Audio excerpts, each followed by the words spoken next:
constitution. We have been discussing a lot of constitutional reviews since we ascended to the throne. Pro-democracy protesters in Yemen say the latest killing of a protester has hardened their opposition to President Ali Abdullah Saleh. Security forces opened fire on Tuesday night on people rallying outside Sana University. At least 75 were wounded.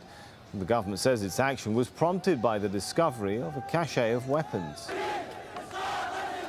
Well, still to come on AlJazeera, standing to benefit from the rise in the price of oil, Russia eyes a potential profit.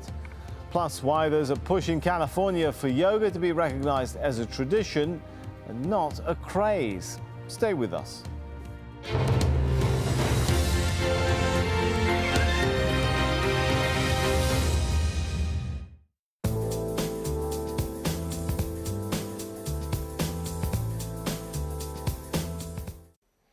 Welcome back. Well, just when you thought the snow was going to end in Japan, unfortunately, we're going to be having more snow as we go towards Friday.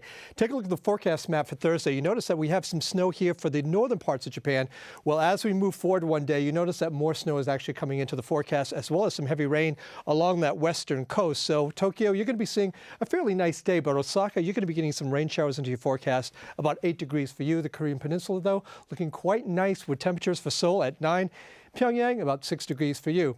Well, down towards Hong Kong, we are going to be seeing a break in the clouds. I think you're going to see some sun over the next couple of days. Hong Kong at 23 degrees. Most of the rain shower activity will be over here towards the west, and also up to the north and the northwest. We're going to be picking up some very heavy snow showers into their forecast, and that is going to stay as we go into Friday.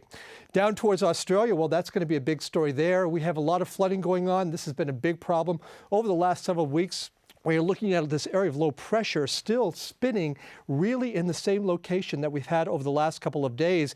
This is going to be bringing some flood warnings and flash flood warnings into effect for parts of Northern Territory as well as Queensland.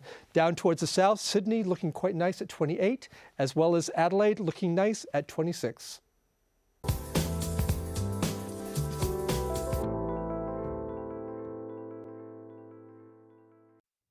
Afghanistan is faced with a huge challenge.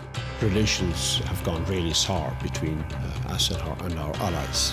We have inflicted considerable damage on the enemy. The people who make international headlines. Ultimately, the truth will out. They want to stop this publication of information that embarrasses them. Make time for Sir David Frost. Frost over the world. At this time on AlJazeera.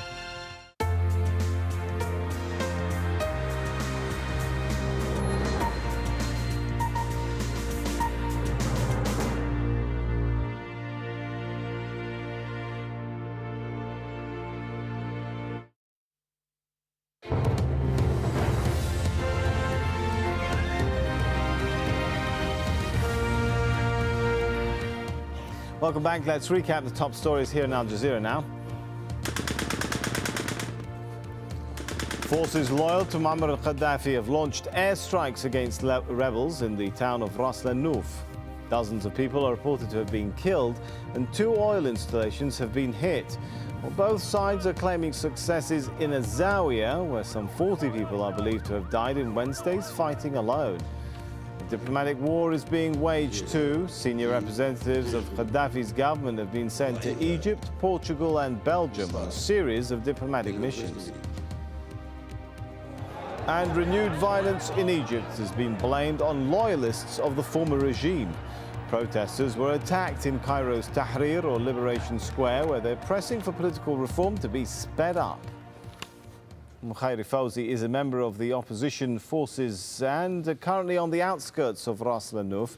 He explains what's been going on in the town. Right now I'm standing 11 kilometers past Ras Lanuf, near the oil port of Sidra. It's like a massacre here. We have nothing to resist them. We need help. We're just civilians. Even the rebel army didn't join the fight. Gaddafi bombed us from the air and blew up the oil fields. The Gaddafi fighters bombed the oil field in Sidra. There were 4 killed today and 41 injured, and there are people still missing, especially near the front lines, near the frontier with Bin Jawad. Right now, things are calm. We're collecting the dead and wounded. We're collecting body parts. We found the dead torn apart and the injuries to those that survived are very critical. There are still some missing near the front lines. We're okay from the east. We have open lines of support and communication. We have food and supplies reaching us. The only thing is they bombed the water plant near Ras Lanouf, and that entire residential area hasn't had any water since yesterday. The only military supplies reaching us are light weapons, rifles, light mortars. We're very much outgunned. They have tanks, rocket launchers. But we have a stronger weapon, and that is our faith. The only thing holding us back from reaching Ibn Jawad is that Gaddafi's militias are holding some families as human shields. We have the military capability to attack Ibn Jawad, but these families are being held as hostages, and we don't want to risk their lives. Well, the violence in Libya is continuing to push up the price of oil as concerns grow over the level of production. Brent oil has now reached $116 a barrel, while US light crude hit more than $105 a barrel.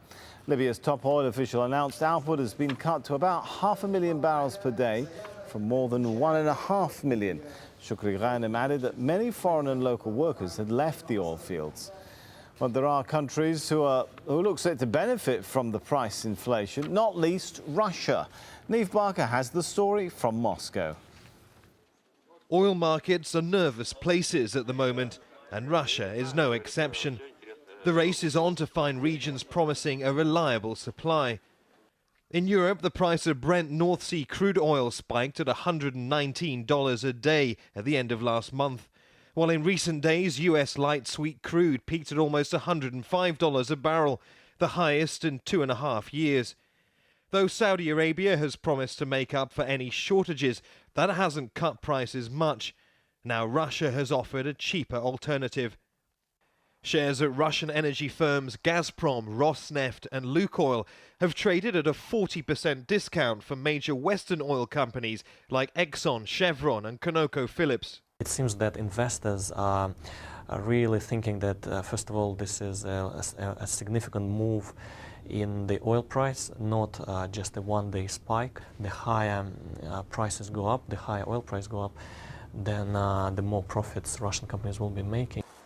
The Russian government has said that if the price of oil remains at $100 a barrel, then Russia will be able to balance its budget within 3 years. Well, if the price of oil remains as it has been, consistently high, then Russia can look forward to achieving these goals much, much sooner, all while many Western powers struggle with substantial national debts. But if oil problems turn into a crisis, some are predicting prices of more than $200 a barrel, and that could lead to a collapse in demand everywhere. Prime Minister Vladimir Putin has already warned that rocketing oil prices pose a serious threat to the world. In Russia, energy companies generate around 1/3 of the nation's wealth. If prices do spiral, even here, any short-term gains could end in long-term woes. Neve Barker, Al Jazeera, Moscow.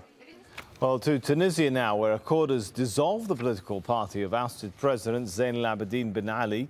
The Constitutional Democratic Rally, or RCD, was suspended last month, pending the court's ruling. Nazanin Moshiri reports now from Tunis.